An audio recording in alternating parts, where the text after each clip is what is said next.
Good afternoon, friends. It's Rick here from Rock Island.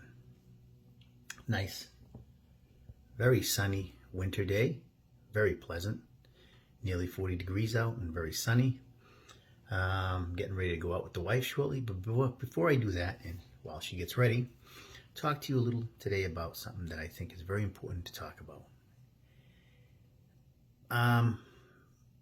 I've talked about this before, about taking a stand for what you believe. I think that's very, very important, especially today.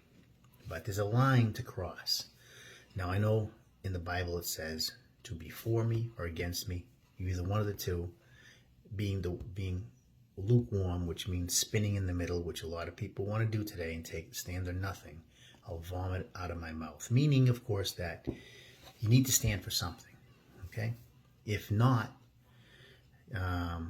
you'll go anywhere. A wise man once said, and I forgot who it is, I think there's more than one person said this phrase: a man must stand for something or he will fall for anything. We see that so much today. So I'm not advocating just to be a spin in the middle guy, but we have to be careful not to fall into the realm of extremism, which I see a lot today on either side. Now, if you've seen my posts and you've heard me speak, those who know me know that without a doubt I am a conservative Christian, specifically Catholic in mine, Roman Catholic in my specific faith, but that's a form of Christianity. So you can put me into a lump sum of a conservative Christian. But I am not an extremist. There is a difference. I have seen extremism fall on both sides, on left-wing values and right-wing values. And they're both ugly. And they're both troubling. Now, I've had a lot of friends that I've talked to that are on the left. Okay? Some have no Christianity. They're atheists. But I can deal with that. We can have conversation if it's civil. And we respect each other. And we can learn. That's okay. There's no judgment. That's the difference. As a person who's a conservative Christian, I want to reach out to those on the other side and have dialogue. I don't have to agree, and most of the time I'm not going to agree. Okay? I stand for very strong values, very much 100% against abortion. Socialism, nowhere do I condone that. But I am not an extremist. Now, how do you become an extremist? Well, first of all, we know, the extreme Muslims. That's really extreme. But we don't necessarily have that in this country, but we have our own formation on both sides.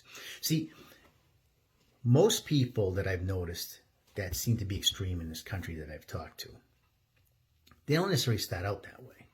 Matter of fact, on both sides of the coin, if you listen to them, they have some decent points to bring up. Oftentimes, people that become sort of like extremists, they start out with a very good vision. They have a good purpose, many times. They just lose themselves in emotion, which is very dangerous, and agendas. See, if you take a stand, but you base it on fact, you can, all right? In my case, the Bible is a big factor. Stats, facts, history, you can talk. But a lot of people who become extremists on either side, it's not about facts anymore. It's about conjecture. They listen to people in podcasts. They start to have this, I'm right all the time, and you have to believe just like the people like me and my type. If not, you're all wrong. Okay? If you're an extremist right, you're going to all go to hell and all this. And then it starts to be a hate. And that's why we see a lot of violence in extremism. You see that on two sides. I wouldn't necessarily say Nazis are conservative, but they're definitely, I guess you can say a right wing. I wouldn't call them that, but people you see a lot of violence with Nazism. okay? Antifa, the other side, you see violence. Why? Because these groups, okay, they have to be right. And you have to accept exactly the way they think. And if you don't, then it's going to be, when you don't accept it, what's the last thing you do? You try to force it by force, by physical force. And that's what we see a lot. Now, it was when I was living in Chicago area, deep, closer to Chicago, they had different things going on with the last administration, riots and different things would come up. In the city of Chicago, which I lived about 35 minutes outside of it. And I remember that there was a special on the local news about people who riot, get involved in these demonstrations and riot. On either side, whether it's a right-wing riot or a left-wing riot, whatever. I'm not here to make a political statement. That's not what this is about again.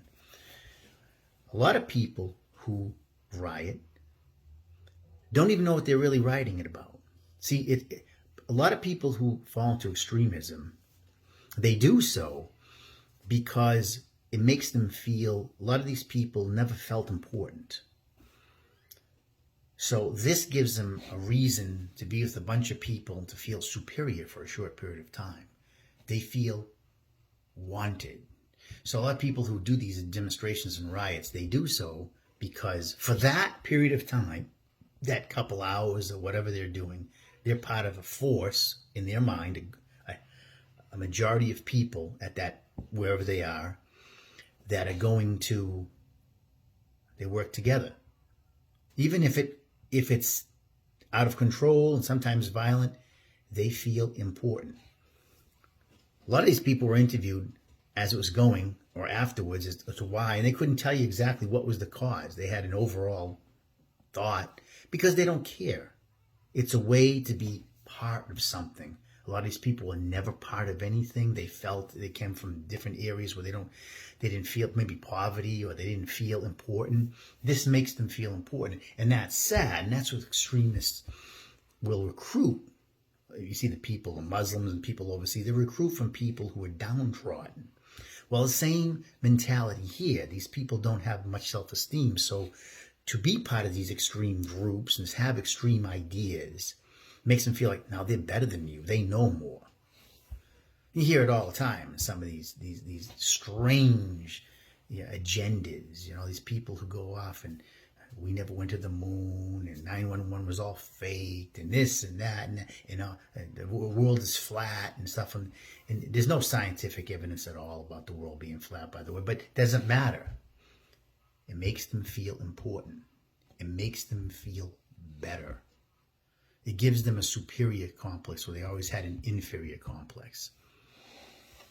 I see this a lot.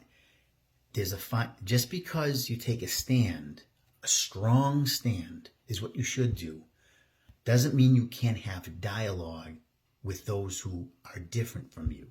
That's how you learn. That's how you grow. When you get to the point where you can't have dialogue, my way, no way, I don't want to talk to you.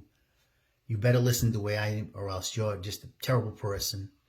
And then you resort to some sort of hate, violence, and accusation, pointing fingers. When it gets to that point, you've lost everything that you originally were trying to fight for. And it doesn't make a difference if you're an extremist on the left or the right, because it becomes full circle. You're an extremist. It makes no difference. It's all the same. At that point, it blends together. Standing for what you believe does not mean you have to be an extremist at all. That doesn't mean that. Some people think that. Oh, well, if you don't go all the way to this side or all the way to this side and push all the way to them, you're just a wishy-washy person. No, there's a difference between this. You can fight strongly, stand for values with dialogue. We're missing that a lot today. And it's sad because we're not going to grow at all. And we're not. We're seeing more separation and division because people don't want to talk to each other. This is the way it is. This is my agenda. You better believe the way I do. Okay? Seeing that on both sides. Not good. And if you're a Christian person, that's not biblical either. Not at all. So that's Rick here. Talk a little about extremism. Please try to stay away from it. It's easy to fall into it if you're very strong in your values. If you find yourself falling into it, pull yourself back out. Do a reality check, and you'll be fine. All right, it's Rick here. God bless. Have a great day.